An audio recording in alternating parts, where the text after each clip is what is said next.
Petit avertissement avant de commencer, si tu as peur de douter de la démocratie en France, ne regarde surtout pas cette vidéo. Taisez-vous. Mais cet homme est ahurissant. Porte-parole du gouvernement. Ce que vous venez de faire, c'est super.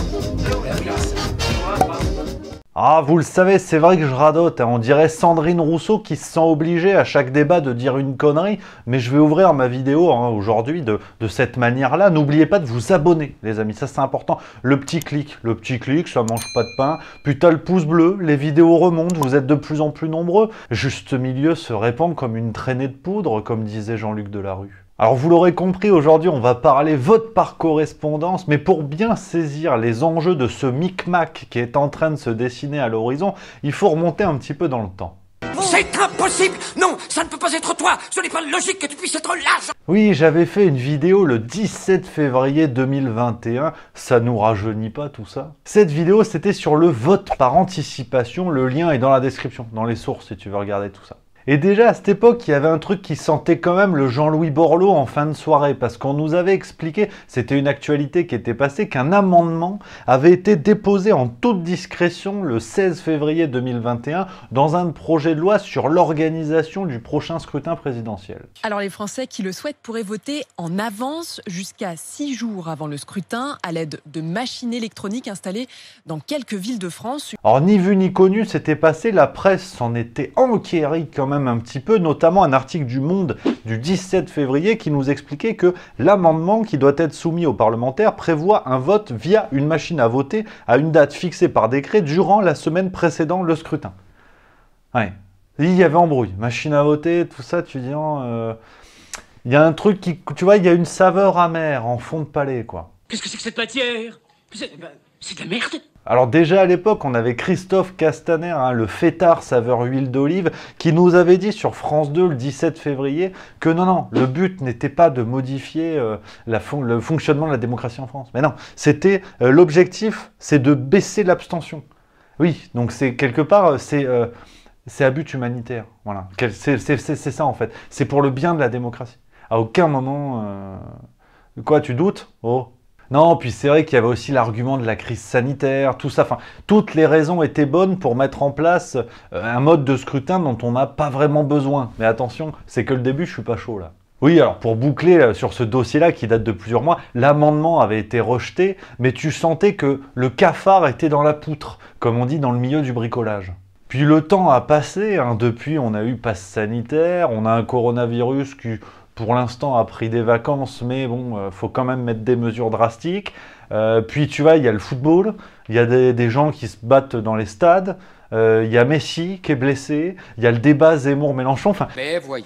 Ouais, enfin, tu vois, tout le monde a le regard ailleurs. Tout le monde fait pas attention à vraiment ce qui se passe d'important. Et pendant ce temps... J'aime pas trop beaucoup ça. Le 21 septembre 2021, c'est du tout frais, on apprenait qu'une proposition de loi visant à instaurer le vote par correspondance avait été déposée à l'Assemblée nationale. Eh, t'en as pas entendu parler? Je sais, oui, on préfère te montrer Jean-Luc Mélenchon qui boit du lait grenadine. Ouais, ou fraise, mais c'est vrai qu'on s'en fout en fait. Mais il a fait ça, ouais, avant le débat. Ouais, sur TikTok. Non, l'information dont je te parle, elle a fait quelques lignes, notamment dans le Parisien du 23 septembre, on a eu droit à un article qui t'expliquait, bon voilà, tu sais, comme si c'était une loi sur la couleur des plaques d'immatriculation dans le Val d'Oise, tu vois, un truc dont tout le monde n'en a plus ou moins rien à foutre. Là, c'est pareil, c'est juste vote par correspondance, tu vois. Et donc dans le texte de cette proposition de loi, que vous pouvez retrouver bien sûr en description, tout est sourcé, les dépositaires de cette proposition nous disent que au lendemain des élections régionales et départementales de juin 2021, marquées par une abstention historique de 66,7% allant jusqu'à 87% chez les jeunes de moins de 25 ans, nous devons nous interroger sur les moyens susceptibles de faciliter l'accès au vote. Oui, c'est exactement pareil que pour le vote par anticipation. Ouais, c'est l'abstention. L'abstention, c'est le problème à combattre. Donc tous les moyens sont bons. Ouais, et apparemment, là, c'était le vote par anticipation qui était bien. Là, non, là, c'est mieux, c'est le vote par correspondance. Tu veux que je lui dise d'aller se faire enculer? Alors, c'est vrai, bon, moi, tu le sais, au départ, je suis un crétin. Ça, c'est vrai, et puis mon faciès ne laisse aucun doute à ce sujet. Mais je me suis posé quand même une question. Est-ce que le but du jeu, ce serait pas de donner envie aux gens d'aller voter? Oui, parce que si t'aimes pas les épinards, c'est pas en changeant l'assiette que tu vas aimer, tu vois, ça n'a rien à voir. Par contre, envoie de la crème, envoie du sel, envoie des épices. Et là, les épinards, ils passent mieux, tu vois. C'est un petit peu pareil. Là, ils te disent, bon, les gens n'aiment pas les épinards, c'est pas grave, on va mettre ça dans un bol. Oh merde! Oh, c'est con ça! Alors déjà, on va être honnête. Vous le savez, l'honnêteté intellectuelle sur Juste Milieu, c'est mon dada. Les auteurs de cette proposition de loi ont quand même rappelé que le vote par correspondance, je cite, a existé de 1946 à 1975, date à laquelle il a été interdit à raison des fraudes que ce système permettait. La presse de l'époque regorge d'histoires de scrutins truqués. Ouais, notamment en Corse, tu vois, par exemple. Il y en avait eu beaucoup. Donc ils sont honnêtes, ils te disent qu'on l'a enlevé parce qu'il y a eu des problèmes.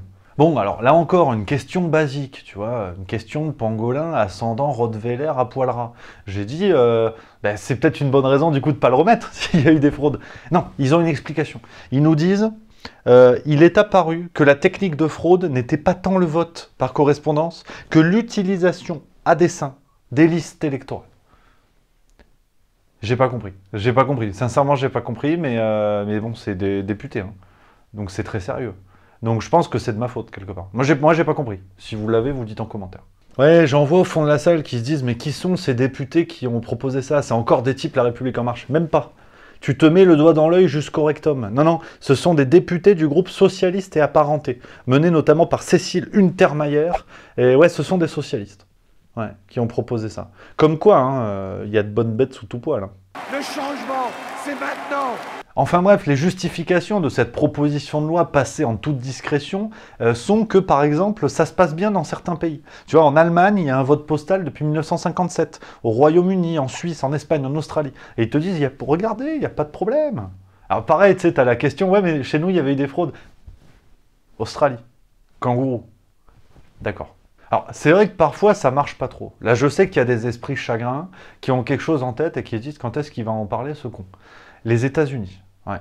Vote par correspondance, il y avait eu des soupçons. Ouais, Donald Trump, il avait dit peut-être que les résultats ont été truqués. On avait dit non. Ah non, non, non, oh, c'est extrêmement sérieux, vous rigolez ou quoi? On peut pas truquer une élection, vous êtes fous, vous êtes zinzin ou quoi? Nous pouvons vous assurer que nous avons une confiance absolue dans la sécurité et l'intégrité de nos élections. Il y a même Libération qui s'était dit on ne peut même pas se poser cette question. Ouais, toute la presse avait dit. Donc c'est pour ça, moi je dis aux États-Unis, non, il n'y a pas eu de problème. On ne peut pas truquer une élection, il faut arrêter. Alors par contre, en Russie, il y a eu les législatives là, du 17 au 19 septembre, là on peut truquer les élections. Ouais, il y a des articles, des urnes ont été bourrées. Il y a eu de la triche. Ensuite, le déroulement du scrutin a été tout sauf tranquille. Sur les réseaux sociaux et dans les rares médias d'opposition, des dizaines de vidéos montrent des soupçons de manipulation de scrutin. Là, on peut. En Russie, on peut. Aux États-Unis, on peut pas.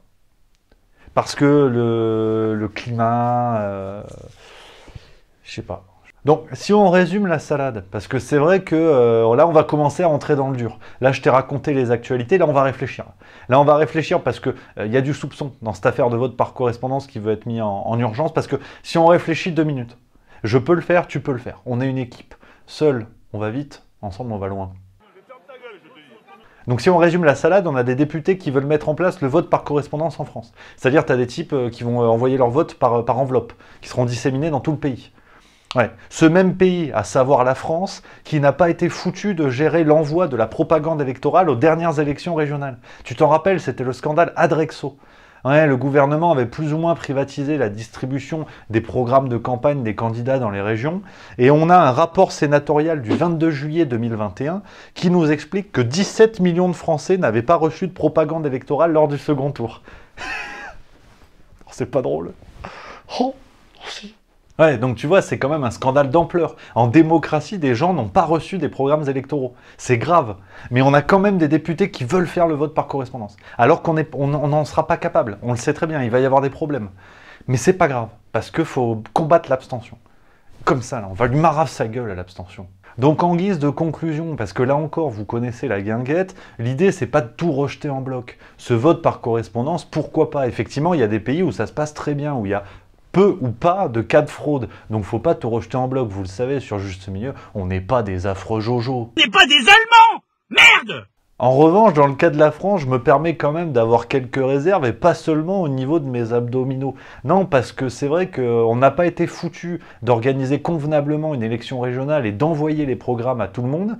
Et là, on veut faire du vote par correspondance. On sait très bien qu'on ne pourra pas. Dans l'immédiat, les conditions ne sont pas réunies, tu vois. Mais on a un empressement de plusieurs camps politiques, la République En Marche avec le vote par anticipation et maintenant les socialistes avec le vote par correspondance. On a un empressement politique à mettre en place ces modifications de fonctionnement du scrutin, alors qu'on sait que ça va se planter. On le sait très bien. Donc c'est là où ça ouvre la porte au soupçon. Ah oui, du soupçon, de la défiance. Pourtant, c'est tout l'inverse, hein. C'est tout l'objectif de ces mesures que d'inciter les gens à aller voter. Mais là, il y a un empressement à mettre ça en place avant les élections présidentielles de 2022. Moi, je trouve que ça pue du cul. Après, voilà, je pose ça là, chacun réfléchit, vous connaissez la maison. Donc voilà les amis, je tenais vraiment à faire cette vidéo qui n'était pas vraiment prévue au programme. C'est les aléas du direct. Donc j'espère que ça vous a plu. N'hésitez pas à réagir en commentaire, dire ce que vous en pensez. Sinon, vous pouvez regarder les autres vidéos juste au milieu. Par correspondance, par anticipation, enfin vous faites ce que vous voulez, ou vous vous abonnez. Ça c'est pas mal et je parle en roulé-boulé slovène.